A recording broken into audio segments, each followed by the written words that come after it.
Ngopi dulu ya sebelum cerita. Ngopi masih.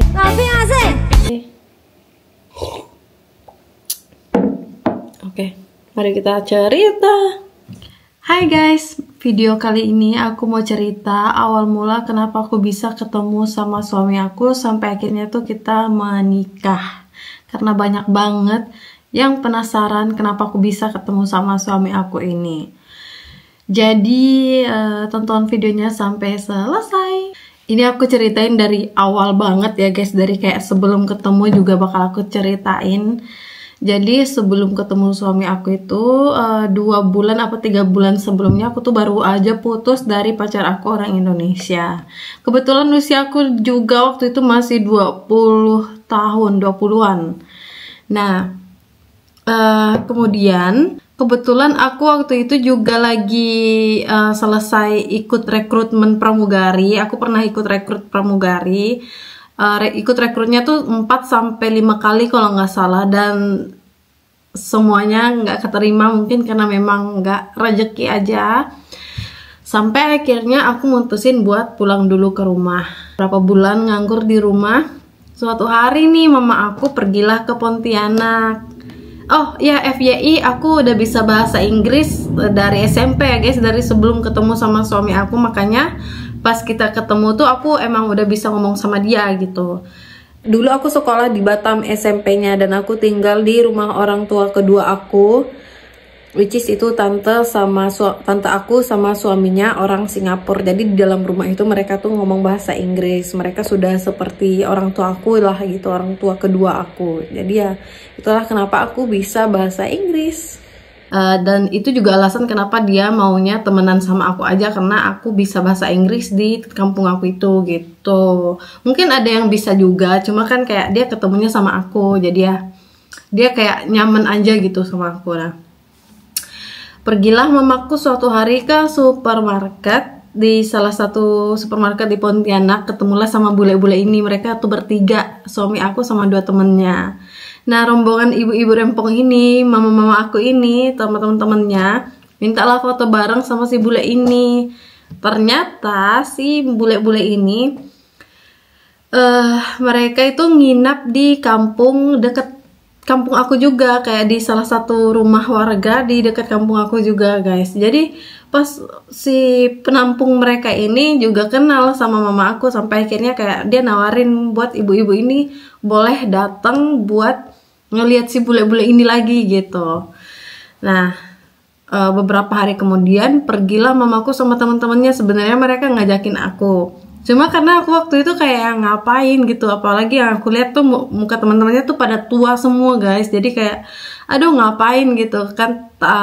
Aku kira si penampungnya ini juga bahasa Inggrisnya bagus banget gitu, tapi ternyata kata si suami aku ini dia tuh kurang bahasa Inggrisnya, cuma kayak masih bisa lah gitu bantu mereka buat ngomong dan translatein ke orang lain. Setelah sampai di tempat si bule-bule ini nginap, mamaku sama teman-temannya tuh kayak ngobrol-ngobrol kan, dibantu juga sama si penerjemahnya ini. Terus mamaku bilang, ada loh anak aku cewek, dia lagi nganggur, dia bisa bahasa Inggris, kalau kalian mau bisa suruh dia kerja sama kalian jadi penerjemah.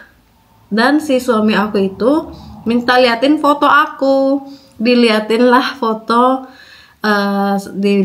aku sama mamaku ini. Nah, akhirnya si suami aku ini bilang, waktu itu masih belum jadi suami sih, dia bilang kayak gini ke mamaku, dia suruh si Christina datang ke sini dong.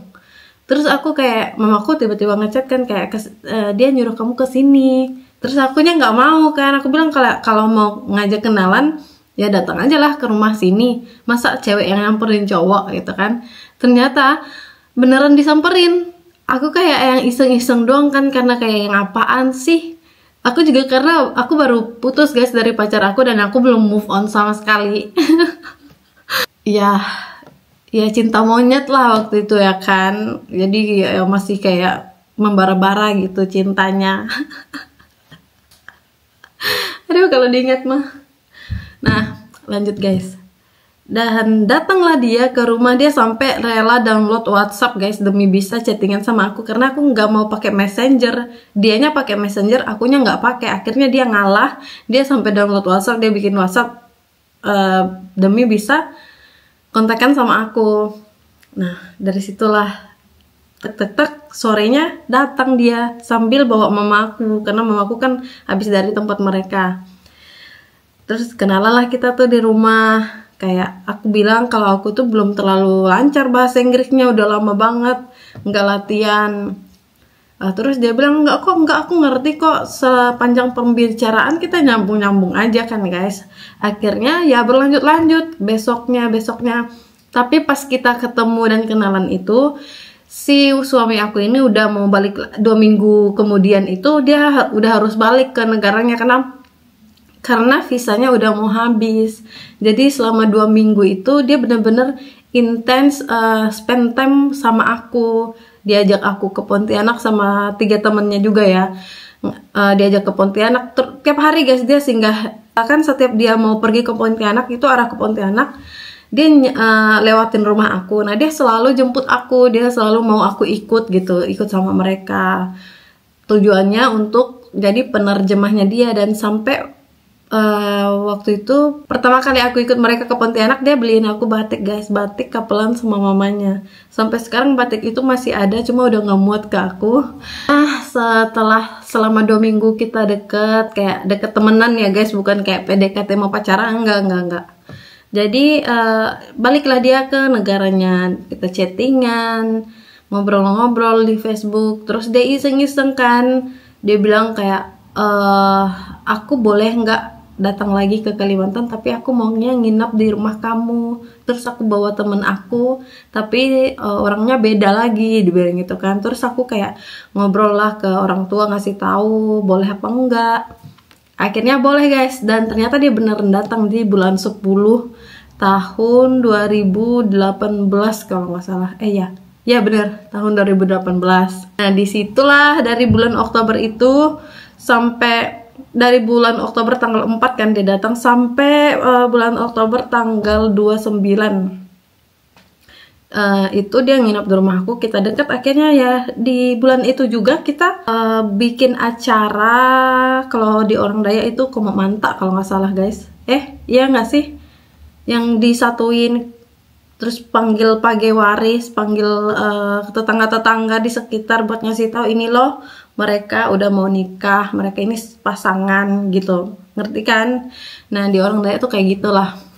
Dan lucunya guys, sebelum dia datang ke Indonesia untuk yang kedua kalinya nyamperin aku, itu aku sebenarnya mau terbang lagi ke Jakarta buat ikut rekrut pramugari lagi, karena aku kayak nggak mau patah semangat kan. Aku mau ngejar cita-cita aku yang dari kecil itu, pengen jadi pramugari. Aku pernah ikut rekrut di Lion, hampir masuk guys. Masuk di tahap kedua, tapi gagal di tes pas hapus make up gitu, karena pas kita hapus make up itu aku punya banyak bekas jerawat dulu. Jadi kayak ibunya itu bilang kayak boleh balik lagi tapi tunggu bekas jerawatnya sembuh. Tapi ya gitu deh guys, Tuhan berkata lain. Aku dipertemukan dengan suami aku secara tiba-tiba. Akhirnya ya gitu, dekat, kita menikah, sampai akhirnya kita punya anak gitu. Dan setelah punya anak pun kita masih LDR, karena aku harus ngurus surat menyurat punya anak aku, punya aku juga. Kita LDR selama 1 tahun, dari mulai aku hamil, selesai kita menikah, hamil, sampai aku punya anak. Tapi pas aku lahiran, suami aku puji Tuhan nemenin aku guys. Dia nemenin aku lahiran waktu itu di rumah sakit. Jadi kayak dia datang seminggu sebelum aku lahiran gitu. Jadi selama 1 bulan deh dia nemenin aku lahiran, baru dia balik lagi ke negaranya. Selama 6 bulan guys, 6 bulan itu aku di Indonesia nggak yang santai-santai, enggak guys, tapi aku harus ngurus dokumen, aku harus ngurus visa, bikin paspor, bikin visa, terbang dari Pontianak ke Jakarta. Banyaklah dramanya, pokoknya kayak ribet banget. Dan itu juga alasan kenapa kita nggak nikah di gereja di Indonesia, karena ya surat menyuratnya kita nggak sempat untuk urus, karena kalian tahu sendiri kan seribet apa bikin surat pernikahan di Indonesia. Apalagi kalau misalnya kita mau menikah di gereja, itu harus ada sertifikat dari negaranya, mungkin banyak lah pokoknya. Waktu itu pernah dikirimin gitu syarat-syaratnya, jadi kita kayak nggak sempat nih, kayaknya nggak bisa deh. Akhirnya kita nikah adat aja, terus resepsinya di rumah gitu. Karena kemarin sempat kayak digosipin ya sama orang-orang, kayak iya kenapa ya mereka nikah adat doang, nggak di gereja, jangan-jangan tuh begini, jangan-jangan tuh begitu. Aduh namanya mulut orang ya, kita nggak bisa rem, tapi nggak apa-apa. Yang penting hidup aku baik-baik aja. Mau digosipin kayak gimana juga, beras aku nggak akan berkurang di dapur ya. Waktu itu anak aku usia 7 bulan lebih, udah mau 8 bulan gitu. Akhirnya kita dijemput sama suami aku, terbanglah kita ke Inggris. Di situ momen dimana sedih banget, karena itu cucu pertama, keponakan pertama. Jadi kayak kakak-kakak aku, adik aku di rumah, papa aku, mama aku, itu semuanya pada nangis guys di bandara. Nangisin cucunya, keponakannya satu-satunya. Bener-bener dari awal anak aku keluar di dunia, itu mereka yang urus guys. Mereka yang bener-bener rawat gitu, dari sakit, sehatnya, aduh semuanya pokoknya campur tangan orang rumah gitu. Jadi aku tuh kayak nggak punya anak guys. Jadi aku waktu selama hamil tuh kayak cuma hamil doang. Pas anaknya keluar aku kayak udah angkat tangan gitu, karena semuanya sudah ditangani sama mama aku, papa aku, adik aku, kakak aku gitu. Puji Tuhan. Akhirnya kita ya pindah ke Inggris, terbanglah ke Inggris, karena suami aku kerjaannya semuanya itu ada di Inggris. Kita nggak tinggal di Polandia, meskipun suami aku dari Polandia ya, tapi kita tinggalnya di Inggris, seperti itu. Jadi kalau misalnya kita mau pulang ke Polandia, itu paling kayak liburan atau jenguk keluarga yang ada di sana. Oh gitu guys, cerita hari ini. Terima kasih sudah mendengarkan ceritaku. Sekarang gak penasaran lagi kan? Oke, jangan kalian bikin macam-macam. Aduh, cuma nggak apa-apa sih kayak dihujat, tapi aku belum terbiasa aja. Aku belum terbiasa aja guys dihujat, jadi ya gitu deh. Cuma aku tipe orang yang nggak suka klarifikasi, bikin video sana sini, cerita ini itu ABCD, aduh pusing. Oke? Jadi terserah lah orang mau ngomong apa, orang mau berpikir apa, orang mau melihat aku seperti apa, nggak apa-apa. Yang penting aku udah nyaman di sini, tentram. So gitu deh video ceritaku hari ini. Terima kasih udah nonton. Jangan lupa di like, subscribe, dan di share. Oke? Bye-bye.